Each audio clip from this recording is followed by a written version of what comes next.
10, 9, 8, 7, 6, 5, 4, 3, 2, 1, 0. Plus 5 seconds. Lift off normal. Here we have a majestic liftoff of LVM-3 M4 rocket carrying India's prestigious Chandrayaan-3 spacecraft. P2 tracking. प्रज्वलन और सफलतापूर्ण उत्थापन LVM-3 M4 rocket का। यह भीमकाय rocket आसमान को चीरते हुए अपनी भयानक दहाड़ से चारों ओर कंपन उत्पन्न कर रहा है। इसे हम यहाँ महसूस कर सकते हैं और यही दहाड़ है जो वैज्ञानिकों को रोमांचित करती है। LVM-3 के उत्थापन के साथ ही हमारे अंतरिक्ष यान चंद्रयान-3 की चंद्रमा की यात्रा प्रारंभ हो चुकी है।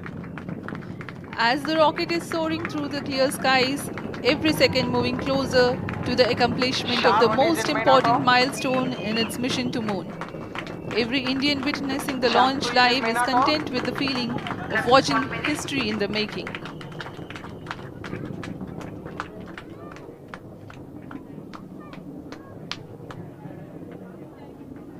चंद्रमा की सतह पर अपना छाप छोड़ने के लिए चंद्रयान-3 अपने मिशन को पूरा करने निकल चुका है।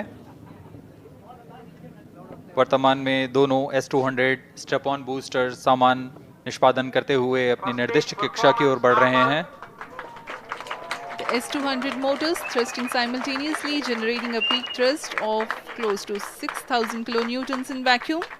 They are made of HTPB-based solid propellant, 204.5 tons in each strap-on, close to 2 tons of propellant being burnt each second.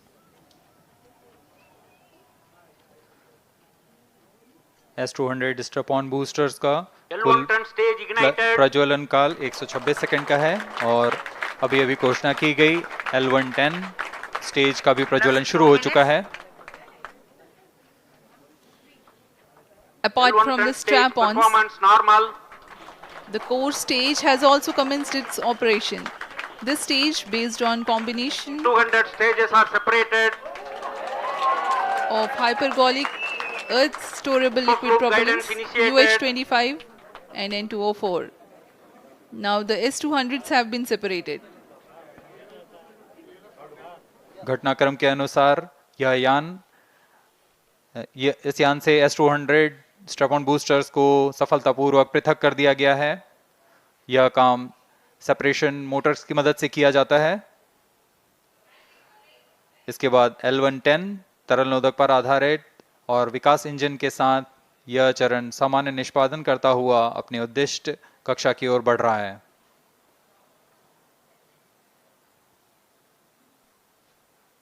अब यान क्लोज लूप गाइडेंस के अंतर्गत है। L110 stage performance normal.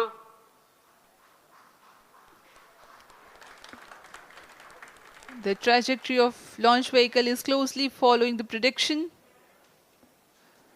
Payload fairing separated. जी हाँ, पेलोड फेयरिंग को पृथक कर दिया गया है यान से, क्योंकि यान अब 114.8 किलोमीटर की ऊंचाई प्राप्त कर चुका है। इस चरण का कुल प्रज्वलन काल 200 सेकेंड होता है और इस दौरान यह करीब 1600 किलो न्यूटन का प्रणोद उत्पन्न करता है। We are 220 seconds past the launch time. Current altitude is 135 kilometers. In the 200 seconds of its operation, the L110 stage carries the rocket up to 175.5 kilometers altitude and imparts a relative velocity of 4.18 kilometers per second, that is 250 kilometers every minute. L110 stage performance normal. LVM-3 M4 rocket का द्वितीय चरण पूर्णतः सामान्य निष्पादन करते हुए इस चरण में कुल 113 टन के तरल नोदक भरे जाते हैं।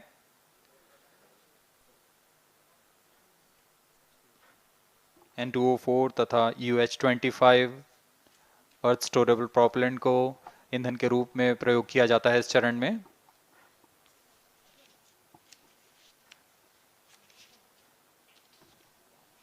Cryo stage ignition is authorized.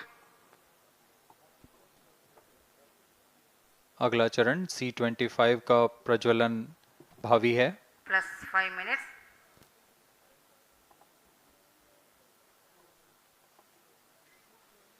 L110 stage thrust cut off and separated to C25 ignition command. 25 ignition confirmed. That's a piece of really good news that the third stage has started its operation. The C25 stage has been ignited. जी हाँ, एक बहुत ही जटिल प्रक्रिया होती है cryo engine का ignition, और इसके प्रज्वलन के साथ ही तालियों की गड़गड़ाहट से गूंज उठा है मिशन नियंत्रण कक्ष। तृतीय चरण C25 वर्तमान में प्रणोद उत्पन्न कर रहा है। पूर्णतः सामान्य, सभी तंत्र पूर्णतः सामान्य हैं। 118 kilonewtons thrust in vacuum is what the stage develops with its 28.6 tons propellant combination of liquid hydrogen and liquid oxygen. Present Cryo altitude stage is close. performance normal. तृतीय और यह अंतिम चरण है इस यान का C25। यह क्रायो ईंधन पर आधारित चरण है जिसमें लिक्विड हाइड्रोजन, लिक्विड ऑक्सीजन का इस्तेमाल होता है। इसमें कुल 28 टन का क्रायो ईंधन पूरी सुरक्षा तथा सावधानी के साथ भरा जाता है। इस चरण में 186 किलोन्यूटन का प्रणोद उत्पन्न होता है और यह करीब 640 सेकंड तक प्रज्वलित रहेगा। इसमें दिशा नियंत्रण के लिए इंजन जिम्बल का इस्तेमाल किया जाता है। क्रायो ईंधन का विशिष्ट आवेग 446 सेकंड के करीब होता है।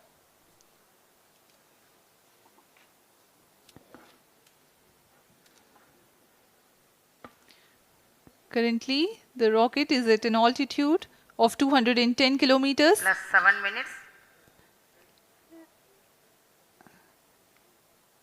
While there is no much variation in altitude, this stage will add to the relative velocity immensely.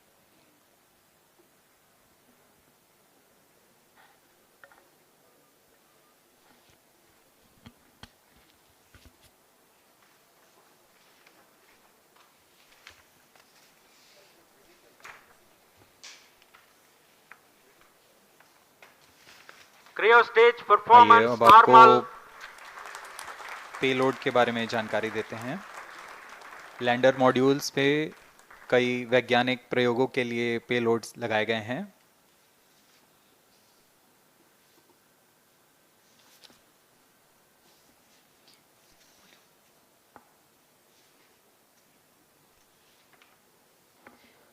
India's prestigious lunar landing spacecraft Chandrayaan-3 moving closer to its intended injection spot in the orbit. The propulsion module provides propulsion for earthbound maneuvers, translunar injection, and moonbound orbits. It also has a payload to study the spectral and polarimetric measurements of Earth and lunar orbit. The abbreviated name of the payload is SHAPE.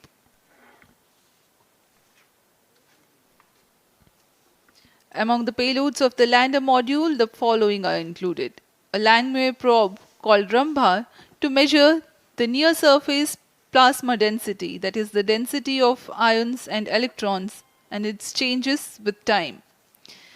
The second payload is Chandra's Surface Thermophysical Experiment, or CHASTE, to measure thermal properties of lunar surface near polar regions.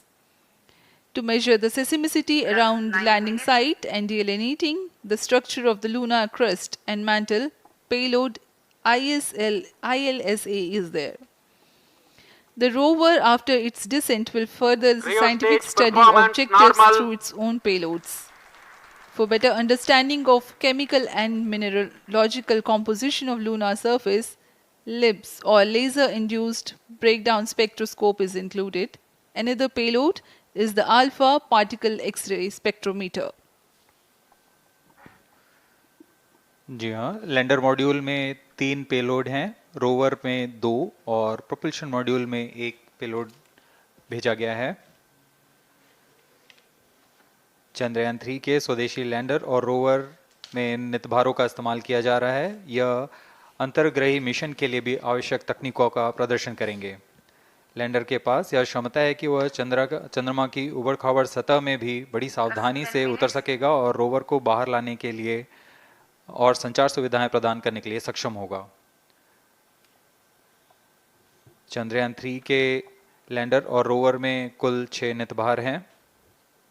Radio astronomy of moon bound hyper sensitive ionosphere and atmosphere, जिसे short में रंभा कहा जाता है, यह चंद्रमा की सतह के पास प्लाज्मा के घनत्व तथा समय के साथ बदलाव का मापन करेगा। इसके बाद चंद्र सरफेस थर्मोफिजिकल एक्सपेरिमेंट चंद्रमा के ध्रुवीय सतह के आसपास की थर्मल प्रॉपर्टीज का मापन करेगा। Instrument for lunar seismic activity landing site के आसपास के क्षेत्र में भूकंप जैसी गतिविधियों का पता लगाएगा। रोवर में चंद्रमा की सतह के तत्वात्मक विश्लेषण के लिए लेजर इंड्यूस्ड ब्रेकडाउन स्पेक्ट्रोस्कोप और अल्फा पार्टिकल एक्सरे स्पेक्ट्रोस्कोप इसका इस्तेमाल किया जा रहा है। एक बहुत ही दिलचस्प वैज्ञानिक नितभार है shape स्पेक्ट्रोपोलैरिमेट्री of habitable planet earth, जो कि चंद्रमा से पृथ्वी से परावर्तित नियर इंफ्रारेड किरणों का विश्लेषण दूसरे जीवन सहायक ग्रहों को खोजने में मदद करेगा।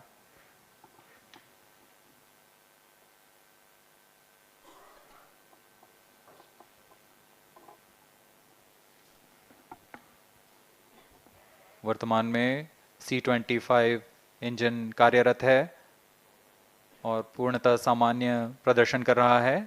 अब हम प्रमोशन से 700 सेकंड की दूरी पर आ चुके हैं। सापेक्ष गति 6.5 किलोमीटर प्रति सेकंड, ऊंचाई 191 किलोमीटर।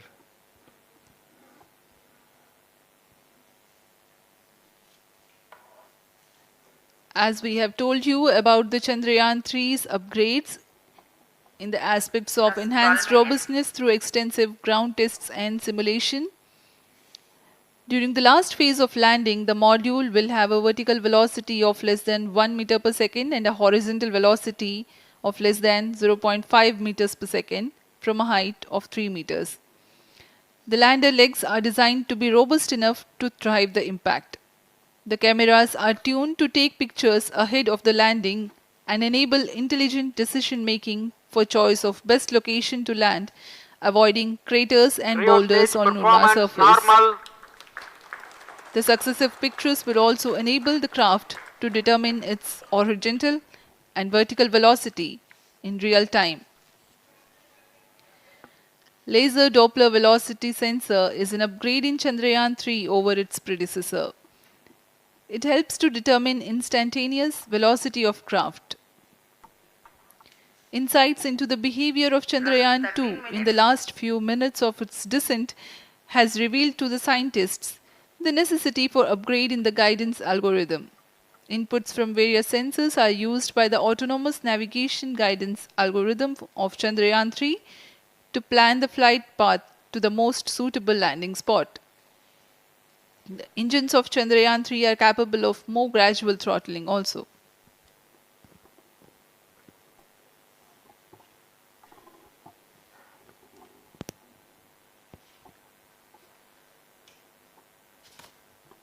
वर्तमान में हम प्रमोशन से 817 सेकंड की दूरी पर आ चुके हैं। करीब 950 सेकंड पर तृतीय चरण क्रायोजेनिक इंजन को शट ऑफ कर दिया जाएगा।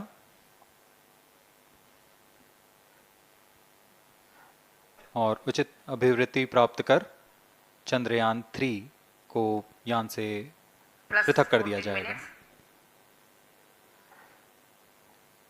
चंद्रयान 3 को LVM-3M4 द्वारा एलिप्टिकल पार्किंग ऑर्बिट में लॉन्च करने के पश्चात 170 किलोमीटर की पेरिजी पर क्रमशः 5 बार मैन्यूवरिंग कमांड दिया जाएगा। 5वीं बार में यह पृथ्वी से चंद्रमा की ओर प्रस्थान करेगा, जिसे हम ल्यूनर ट्रांसफर ऑर्बिट के नाम से जानते हैं। फिर 5 अगस्त 2023 को यह चंद्रमा की कक्षा में प्रवेश करेगा और फिर क्रमशः 5 मैन्यूवरिंग के पश्चात प्रोपल्शन मॉड्यूल चंद्रमा की 100 किलोमीटर की वृत्ताकार कक्षा में स्थापित हो जाएगा। यहाँ यह उचित समय और अभिवृद्धि में लैंडर मॉड्यूल को पृथक करेगा और 23 अक्टूबर 2023 को चंद्रमा की सतह पर लैंडिंग की प्रक्रिया शुरू की जाएगी।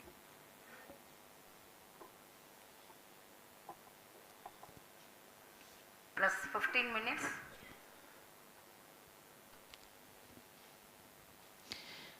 We have come close to 900 seconds after the launch. Currently, the C-25 stage is thrusting. Current relative velocity is 9.29 kilometers per second.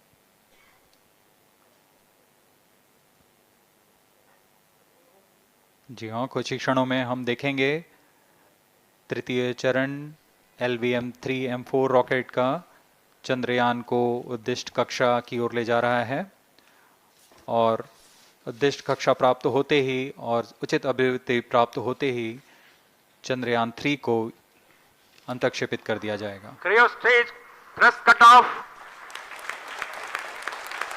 Satellite injection condition is achieved. अभी पुष्टि की गई चंद्रयान 3 को प्रमोशन की कक्षा प्राप्त कर ली गई है। Chandrayaan 3 satellite separated. चंद्रयान 3 को सफलतापूर्वक अंतक्षेपित कर दिया गया है एलिप्टिकल पार्किंग ऑर्बिट पर। Chandrayaan 3 has attained a major milestone LVM-3 successfully. Chandrayaan 3 mission accomplished. Handing over to mission director. This is mission director. The LVM-3M4 Chandrayaan mission accomplished its precise satellite injection conditions. LVM-3M4 mission is successful. Jai Hind. The launch has also added a feather in the cap of LVM-3 rocket. You can watch the jubilant congratulatory gestures of ISRO scientists